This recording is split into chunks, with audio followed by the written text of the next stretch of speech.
할렐루야. 오늘도 하나님께서 우리에게 큰 은혜를 베풀어 주실 줄 믿습니다. 오늘 말씀의 배경은 우리가 매우 잘 알고 있는 대로 이스라엘 백성의 가나안 땅 정탐 이후의 사건을 기록하고 있습니다. 이스라엘 백성은 오랜 광야 생활 끝에 드디어 바란 광야라는 곳에 도착하게 되었고, 그곳에서 모세는 하나님께서 명령하신 대로 이스라엘의 각 지파에서 한 명씩 총 12명의 정탐꾼을 뽑아 40일 동안 가나안의 여러 지역을 돌아다니며 그들의 면면을 살피도록 하였습니다. 정탐꾼들은 적과 꿀이 흐르는 약속의 땅 가나안 곳곳을 돌아다니면서 그들이 정복해야 할 이 민족들이 어떠한 것들을 먹고 사는지, 또 어떠한 문화들을 형성하고 있는지에 대하여 자세히 살펴보게 하였습니다. 그리고 마침내 40일의 기간이 지났습니다. 이스라엘의 정탐꾼들은 다시 그들의 백성들에게로 돌아오게 되었고, 그들은 가나안 땅에서 보고 들은 것을 백성들 앞에 낱낱이 고하는 시간을 가졌습니다. 많은 이스라엘 백성들은 기대에 부푼 마음으로 정탐꾼들의 보고를 기다렸을 것입니다.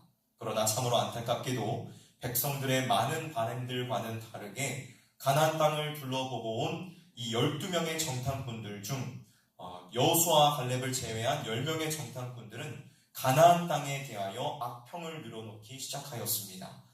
여러분, 무엇이라고 악평을 하였을까요? 그들은 이렇게 악평하였습니다. 분명 우리가 가려고 하는 땅은 젖과 꿀이 흐르는 땅이었다. 그러나 그곳에 살고 있는 거주민은 강하고 성읍은 견고하며 심이 클 뿐 아니라 거인족인 아낙 자손 또한 보았다. 그들이 보기에 우리는 메뚜기 같을 것이니 결코 이길 수 없을 것이다. 결국 이 이야기에 실망한 이스라엘 백성들은 모세와 아론, 하나님께 불평과 원망을 쏟아놓으며 가나안 땅을 능히 정복할 수 있다고 말하는 여호수아와 갈렙마저도 돌로 치려고 하였습니다. 이스라엘 백성은 이 두 정탐꾼처럼 믿음을 가지지 못하였고, 약속의 땅을 바라보며 한 걸음 한 걸음 전진했으면 좋았겠지만 그러지 못하였다는 것입니다. 여러분, 우리가 삶을 살아가다 보면 많은 어려움과 문제를 직면하게 되는 순간들이 있습니다. 때로는 사람의 관계가 우리에게 있어서 문제와 어려움이 될 때가 있고, 때로는 물질이나 주변 환경, 상황이 어려움이 되어 우리의 발목을 붙잡을 때도 있습니다. 이러한 문제들은 항상 같은 모습을 가지고 찾아오지 않으며 우리에게 이 문제와 어려움에 대하여 대비하고 준비할 만한 시간을 주지 않은 채 갑작스레 찾아오기도 합니다. 특히 이 문제와 어려움은 사람을 가려서 오는 것이 아니라 모든 사람에게 언제든 올 수 있는 것이기 때문에 우리로 하여금 더욱 당혹스럽게 만듭니다. 그렇다면 여러분은 삶 속에서 누구나 겪게 되는 이러한 어려움과 문제들을 직면할 때에 어떠한 반응을 보이고 계십니까? 우리의 삶에 수시로 찾아드는 이러한 어려움과 문제들에 대하여 여러분은 어떠한 모습으로 대응하고 계시나요? 아마 그리스도인 성도로서 우리가 기대하는 모습은 어려움과 문제가 찾아왔을 때에 믿음으로 그것을 거뜬히 이겨내는 모습일 것입니다. 그러나 유감스럽게도 많은 경우에 있어서 우리는 문제와 어려움이 오게 되었을 때에 믿음으로 그 상황을 바라보지 못하고 마치 오늘 본문에 나온 이스라엘 백성들의 모습처럼 불평과 원망을 일삼으며 하나님을 신뢰하지 못한 모습을 비출 때가 많이 있다는 것입니다. 여러분, 이스라엘 백성들이 출애굽을 해서 가나안 땅을 향해 가는 여정 중에 가장 많이 한 일이 무엇이었을까요? 바로 원망이었습니다. 원망이라는 이 단어의 히브리어 원어의 의미는 투덜거리다, 악평하다, 저항하다, 항의하다, 밤을 지새우다 라는 의미를 가지고 있습니다. 또 이 단어는 모두 미완료로 사용이 되었는데 히브리어의 미완료는 일이 끊임없이 지속되었다라는 것을 말해줍니다. 즉 이스라엘 백성들은 밤을 지새우며 악평하는 일을 끊임없이 지속해서 했다는 것을 말해주는 것입니다. 여러분, 원망의 가장 커다란 특징이 무엇인지 아십니까? 그것은 바로 전염병, 산불과 같다는 것입니다. 한 사람, 소수에서 시작된 원망은 이스라엘 전체 회중으로 번져나갔고, 사람을 향했던 원망은 점차 그들을 애국으로부터 구원하신 하나님께로 향했다는 것입니다. 그런데 여러분, 과연 이것이 옳은 일입니까? 하나님이 구별하여 세우신 민족이 보일 합당한 태도라는 것입니다. 아니죠. 이것은 하나님을 향한 명백한 죄이며 대적하는 일입니다. 이에 대하여 청교도의 황태자라 불리웠던 목회자 존 오웨는 이렇게 말하였습니다. 하나님을 대적함이란 인간 안에서 죄가 마음에 있을 때이든지 혹은 삶으로 발현될 때이든지 하나님을 향한 저희의 발로이다. 그것은 모든 생각과 감정 그리고 의지에 있어서 하나님께 복종하기를 거부하고 강한 힘으로 저기를 가진 채 맞서는 것이다. 여러분, 오웬의 이 말이 무슨 의미를 가지고 있습니까? 하나님을 원망하고 대적하는 것은 하나님의 주권, 하나님의 통치에 대한 거부이며 오히려 그것에 대한 반기 혁명을 일으키는 것과 같다는 것을 말해주고 있는 것입니다. 여러분, 결국 하나님을 대적하고 원망했던 이스라엘 백성들은 어떻게 되었습니까? 그들의 결말은 어떻게 맺어지게 되었을까요? 민수기 14장 23절은 이렇게 말씀합니다. 우리 함께 읽어볼까요? 민수기 14장 23절의 말씀입니다. 함께 읽도록 하겠습니다. 시작. 내가 그들의 조상들에게 맹세한 땅을 결단코 보지 못할 것이요 또 나를 멸시하는 사람은 한 사람도 그것을 보지 못하리라. 아멘. 37절은 이렇게 말씀하고 있습니다. 함께 읽어보도록 하겠습니다. 시작. 곧 그 땅에 대하여 악평한 자들은 여호와 앞에서 재앙으로 죽었고. 아멘. 고린도전서 10장 10절의 사도 바울도 이들의 결말에 대하여 이렇게 증언하고 있습니다. 그들 가운데 어떤 사람들이 원망하다가 멸망시키는 자에게 멸망하였나니 너희는 그들과 같이 원망하지 말라. 이스라엘 백성은 하나님께 원망을 일삼다가 결국 약속의 땅에 들어가지 못한 채 멸망당하고 말았습니다. 그렇다면 왜 이들은 이러한 원망을 일삼게 되었을까요? 이유가 있겠죠. 세 가지를 우리가 함께 살펴보도록 하겠습니다. 먼저 첫 번째로 이스라엘 백성들은 현실만을 바라보았기에 원망하였습니다. 그들이 왜 원망하였다고요? 현실만을 바라보았기 때문에 원망하였습니다. 여러분, 이스라엘 민족이 무엇 때문에 원망하였습니까? 우리가 그들이 무엇 때문에 원망했는지를 찬찬히 살펴보면 터무니없는 이유로 원망한 것이 아님을 발견하게 됩니다. 이스라엘의 원망은 지극히 현실적인 문제와 결부되어 있었습니다. 민수기의 이스라엘 백성들의 원망은 크게 5번 등장합니다. 먼저는 이스라엘은 고기를 먹지 못함으로 인하여서 원망하였습니다. 다음에는 가나안 땅에 대한 악평을 듣고 나서 원망하였습니다.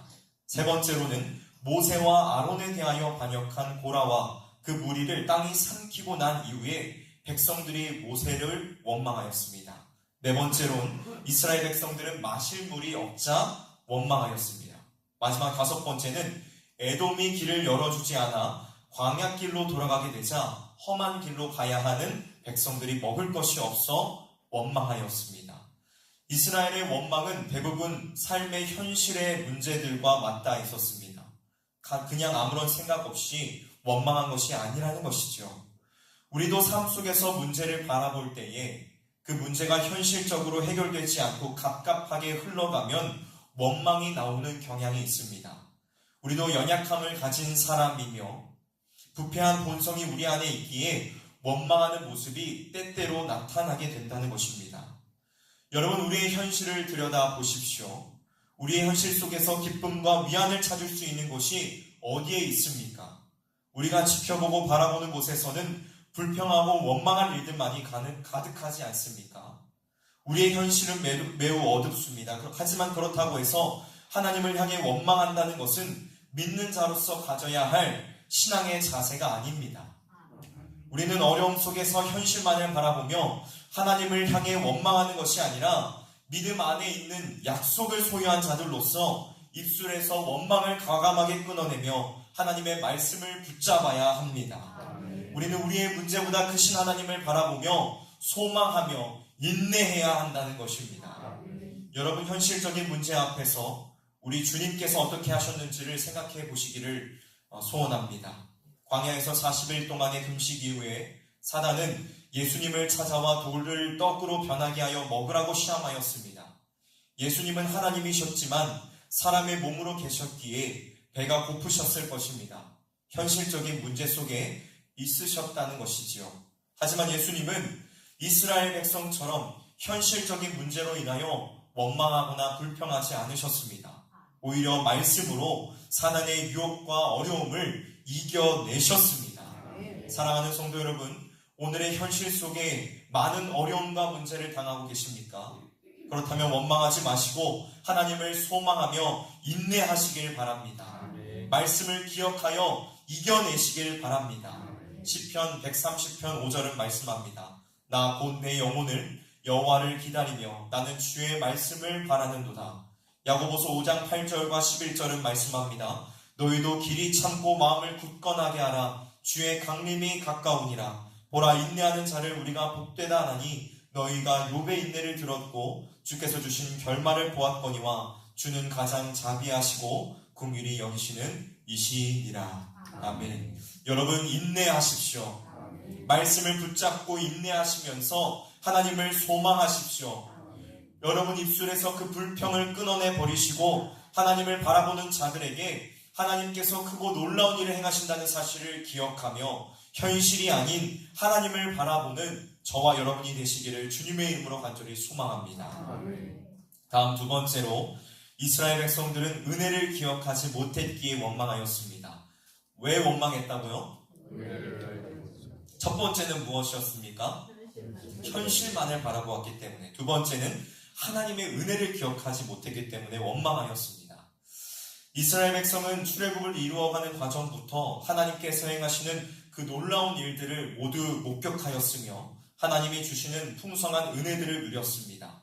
하나님께서는 10가지 재앙을 내려 430년 동안 그들을 괴롭게 했던 그 나라 애굽으로부터 이끌어내셨으며 홍해 바다를 육지처럼 여셨고 이스라엘을 추격해오는 그 애굽의 군대를 바다에 잠기게 하셨습니다. 또 광야에서 그들의 옷과 신이 해지지 않게 하셨으며 만나와 메추라기를 주시어 먹이시고 반석에 샘물을 내어 목마르지 않게 하시며 구름 기둥과 불 기둥으로 그들의 갈 길을 인도하셨습니다. 하지만 이스라엘 백성은 하나님으로부터 이 놀라운 은혜와 은총을 입었음에도 불구하고 전부 기억하지 못하였습니다. 그들은 놀랍게도 은혜의 강수 안에 살아가면서도 그 은혜를 전혀 눈치채지 못하고 하나님을 자신들을 괴롭게 하는 분으로 몰아세웠습니다. 그들은 은혜를 가장 가까운 곳에서 경험하면서 자신들을 은혜와 전혀 상관없는 자로 여겼다는 것입니다. 그렇다면 여러분, 우리는 하나님의 은혜를 기억하고 있습니까? 우리도 말씀의 이스라엘 백성들처럼 하나님께서 베풀어 주신 은혜를 기억하지 못하고 원망하고 있는 것은 아닙니까? 저는 출애굽기와 레위기 그리고 민수기와 신명기를 읽으면서 사실 이스라엘 백성들의 원망이 이해되지 않을 때가 많았습니다. 저들은 하나님께서 주시는 은혜와 기적들을 수없이 경험하면서도 왜 저리 불평과 원망이 많지? 어떻게 저런 배은망덕할 수 있지? 그런데 제 삶을 돌아보니 이스라엘보다 더 배은망덕한 자가 저더라고요. 기쁘고 즐거운 일들이 가득하고 평안할 때에는 하나님을 향해 감사하고 찬양하지만 감당하기 어렵고 힘든 일들을 부딪히게 되면 입술에서 원망부터 나오는 내 모습을 보면서 내가 저 이스라엘 백성들과 다를 것이 무엇인가?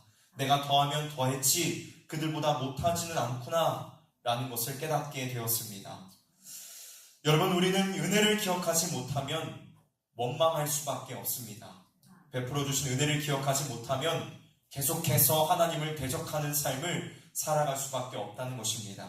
그런데 여러분, 하나님께서는 놀랍게도 우리가 은혜를 기억하지 못하고 원망한다고 해서 그 은혜를 완전히 거두어 가지는 않으십니다. 하나님께서는 은혜를 기억하지 못하는 우리에게 오히려 더 큰 은혜를 베풀어 주십니다. 오늘 말씀에서 이스라엘 백성은 불평과 원망함으로 결국 약속의 땅을 밟아보지 못하고 모두 광야에서 죽게 되었습니다. 그러나 하나님께서는 불평하는 이스라엘을 징계하긴 하셨지만 이들의 후손을 통하여 약속의 땅 가나안을 얻게 하셨습니다. 하나님께서는 동일하게 오늘날 우리에게 구원의 은혜를 주셔서 예수 그리스도의 십자가의 죽으심과 부활을 통하여 가망없는 죽음의 삶에서 영원한 기쁨의 삶을 살아가게 하셨습니다. 이 은혜를 생각할 때에 우리가 어찌 불평할 수 있을까요? 또 무익한 부족한 우리에게 귀한 사명을 맡기셔서 하나님을 영화롭게 하는 일에 동참하게 하셨으니 이 또한 얼마나 귀한 은혜입니까? 이 은혜를 생각할 때에 우리가 해야 할 일은 오직 그 은혜를 기억하고 감사하는 일뿐밖에 없습니다. 사랑하는 성도 여러분, 우리가 그 은혜를 안다면 할 수 있는 일은 오직 기억하고 감사하는 것밖에 없습니다. 이스라엘과 같이 불평과 원망으로 살아가지만 우리를 내버리지 않고 오히려 은혜로 살게 하시는 그 하나님을 기억하며 오늘도 감사의 고백을 가지고 나아가는 저와 여러분, 우리 모두가 되기를 주님의 이름으로 간절히 축복합니다. 마지막 세 번째로 이스라엘 백성들은 자신의 정체성을 잃어버렸기 때문에 원망하였습니다. 여러분, 이스라엘 백성들은 자기들이 어떠한 존재인지를 알지 못하였습니다. 여러분, 이스라엘 백성의 정체성이 무엇입니까? 이스라엘 백성은 하나님께서 택하신 구별된 백성들로서 하나님께서 주신 자유함을 누리며 살아가는 자들이었습니다. 사도행전 7장 38절에서 말씀하고 있는 바와 같이 그들은 교회로서 세상과는 다른 가치관과 뜻을 좇아 사는 백성들이었습니다.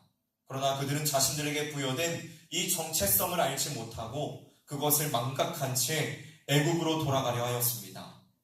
하나님의 자녀로서 이스라엘에겐 엄청난 자유와 특권, 은혜와 복이 주어졌습니다. 그러나 그들은 자신들에게 주어진 것이 무엇인지 알지 못한 채 자신의 정체성을 잃어버리고 단지 세속적인 것들을 누리는 것에 만족하였으며 오히려 그것이 채워지지 않자 돌아가고자 하는 모습을 보였습니다. 그렇다면 우리의 정체성은 무엇입니까? 이것에 대하여 베드로전서 2장 9절과 10절은 이렇게 말씀합니다. 우리가 함께 찾아볼까요? 베드로전서 2장 9절에서 10절 말씀입니다.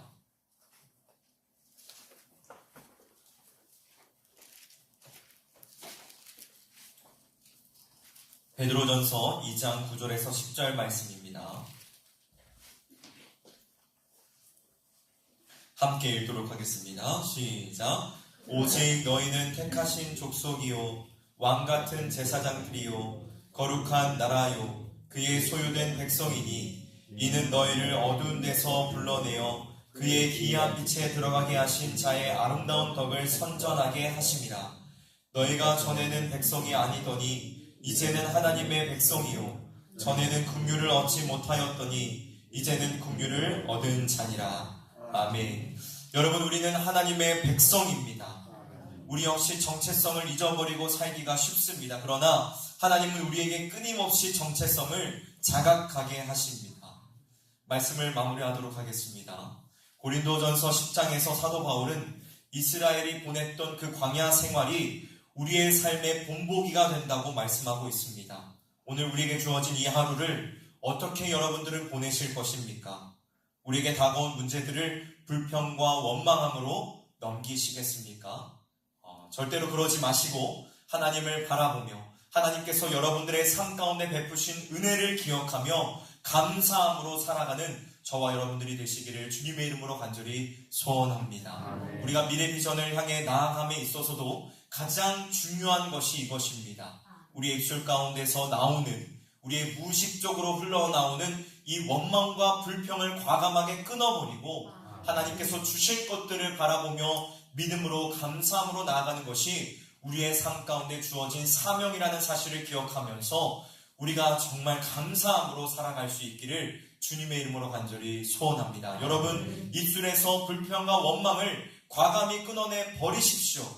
하나님의 말씀으로 여러분의 삶을 가득히 채우시고 그 말씀을 붙잡고 믿음으로 선포하시기를 주님의 이름으로 간절히 소원합니다. 마귀는 이미 패배하였습니다. 예수 그리스도께서 우리에게 승리를 보장해 주셨습니다. 그 승리를 바라보면서 정말 우리가 하나님의 주권을 인정하고 믿음으로 삶을 살아갈 수 있기를 주님의 이름으로 간절히 소원합니다. 기도하겠습니다.